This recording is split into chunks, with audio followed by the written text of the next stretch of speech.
What is up guys? Welcome back to my channel, and for today's video, sasagutin ko yung mga tanong ng karamihan which is common sa mga gustong mag-apply as a welder here in UK. So ayan na nga.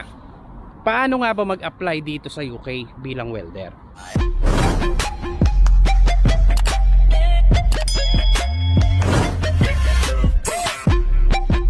First thing foremost, you have to have the experience na talaga namang verifiable, and then syempre kailangan maipasa nyo yung unang-una yung trade test na kung saan mag-undergo kayo ng actual welding test. Kadalasan T-joint ang ipinapagawa 2F and 3F. Ayan. So hindi naman kailangan perfecto. Kung baga, kailangan mo lang maipasa yung standard na hinahanap ng nagpapa-exam na employer sa'yo. So, iyon, pagka yun naipasa mo at nakumbinsi mo yung nagpapa-exam sa'yo na maganda yung tira mo, kumbaga, pasok ka na sa banga. Ayun. So, right after nung trade test, kapag ikaw pumasa, automatically you will be lined up for an employer interview. Ayan. So upon interview, kung ano ang nasa resume mo, kung ano yung isinulat mo doon, mga credential mo, work experience mo, ayan, yun din ang itatanong sa'yo ng nag-i-interview. Basically, para magkaroon lang kayo ng idea, noong ako, ito ang tip ko lang sa inyo. Once na nag-decide ka na mag-apply abroad, like here in UK, pagka ikaw magpapaline up na for a job interview, for sabihin na nating mag-a-apply ka pa lang, be prepare. Anong mga dapat mong i-prepare? Unang-una, syempre yung sarili mo. Pangalawa, kailangan mong ayusin yung resume mo. Yung resume kailangan nasa standard format. Pangalawa, yung mga job experiences mo kailangan kumbaga naka-emphasize. Nandyan yung job description. Ayan, pinaka-importante syempre yung job description. Kung ano yung trabaho mo bilang welder, kung ano yung mga ginagawa mo bilang welder. Ayan, yan ang mga pinaka-importante sa resume mo. And then kapag ka ikaw nandoon na at na-select, halimbawa sinwerte ka, na-select yung papel mo, yung resume mo, na-select, you have to be prepared also sa interview. Siyempre kailangan preparado ka sa mga itatanong sa'yo. Expect the unexpected, ika nga. You have to do research. Kung kulang pa yung mga nailagay mo sa resume mo, kailangan meron kang baon na mga ideas, mga information about the job that you are applying for. Ayan. Also, upon interview, ang pinaka mabisa, based on my experience, pinaka mabisa upon interview, kailangan meron kang mga video clips na kung saan kuha sa mismong actual na trabaho mo. Bakit? Kasi may tendency na tatanungin ka ng employer, like for example tatanungin niya sa'yo, are you a welder? Of course, siyempre sasabihin mo yes. And tatanong niya sa'yo kung ano yung mga ginagawa mo. Basically, hindi natin maiiwasan na kabahan sa interview. So, eto na yon. Kung may baon ka ng mga video clips, isa lang ang isasagot mo sa kanya. Would you mind if I show you the video clips sa trabaho ko, in my job?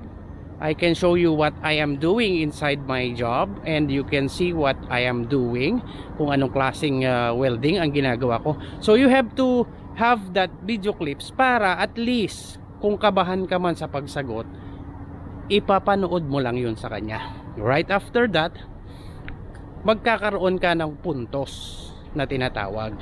Kumbaga, kahit hindi ka magsalita, magagawa mong ipaliwanag kung ano yung gusto niyang malaman about you and your job.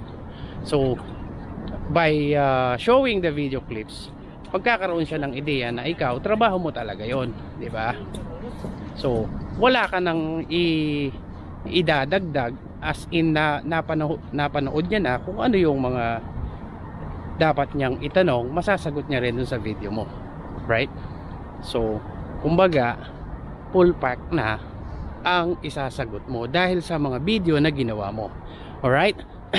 So, right there and there, syempre, hindi ka pa rin makakasigurado na sure na tatanggapin ka niya. Syempre, nasa kanya pa rin yung desisyon regarding dun sa standard na hinahanap niya. But, it is an advantage na magkaroon ka ng mga video clips. Dun pa lang panalo ka na. So, ayun nga, katapos nun, kapag ikaw ay na-select, na, of course, sasabihan ka niya na, halimbawa, nung sinabi sa akin, cheers, see you soon.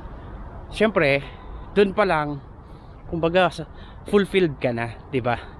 And then, right after that, magkakaroon na ng mga processing, documentation, medical, and of course, yung iyong medical, yung iyong IELTS. Number 1, IELTS, kailangan ipasa mo rin yan. Kasi dito sa UK, kailangan mong pasado sa IELTS bago ka makapasok sa bansang ito. So right after that, after mo mag IELTS and completion of your documents, also with your IOM or medical, ayun na, isasubmit mo na. At the same time, mag-aantay ka na lang ng tinatawag na COS or Certificate of Sponsorship mula sa iyong employer. So pagka ito ay na-send na sa agency mo, ayan, syempre ang agency mo, ikukuha ka ngayon ng appointment sa VFS Global Makati for application ng inyong visa. So right here and there, syempre pagka ikaw ay kumpleto na sa dokumento, at the same time wala ka namang problema sa medical at pasado ka sa IELTS, more or less 3 months ang pag-aantay mo dyan. So within 3 months time, lalabas yung iyong visa. And sometimes, kagaya nung nangyari sa akin, nakabook na yung air ticket mo, wala pa yung visa mo.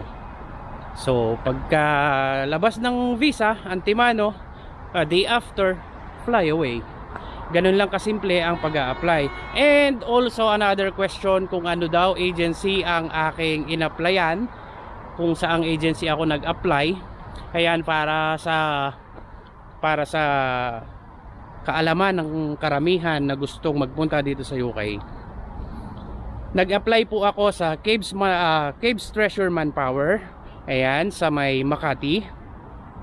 And sa tulong din ng mabuti at mabait na recruiter na si Ma'am Rina Castillo. Ayan, ilalagay ko siya rito. Si Ma'am Rina Castillo, siya po yung unang tao sa Caves Treasure Manpower na makakaharap nyo. Siya yung magla-line up sa inyo upon application. So you can follow her FB page, and also you can inquire kay Ma'am Rina. Ayan, shout out sa iyo, Ma'am Rina. Ayan, guys, hindi sa para bigyan ko lang kayo ng konting idea. Si Ma'am Rina, napakabait na tao. Hindi kanyan susukuan as long as nakikita niya na desidido ka. Desidido ka sa pangarap mo, desidido ka na iangat ang pamilya mo sa kahirapan, hindi kanyan susukuan. Isa lang ang sasabihin niyan sa'yo, laban lang dong, laban lang. Di ba, Ma'am Rina? So yun nga, siguro I guess I have said a lot of things to be considered pag mag-a-apply kayo dito sa UK. So yun na nga, good luck sa mga makikipagsapalaran. Ayan nga, gaya na lagi kong sinasabi, ang tagumpay parang sugal yan. Hindi ka tatama kung hindi ka tataya. So take the risk, diba? Take the chance para magbago ang takbo ng buhay nyo. So good luck sa lahat and God bless. Thank you.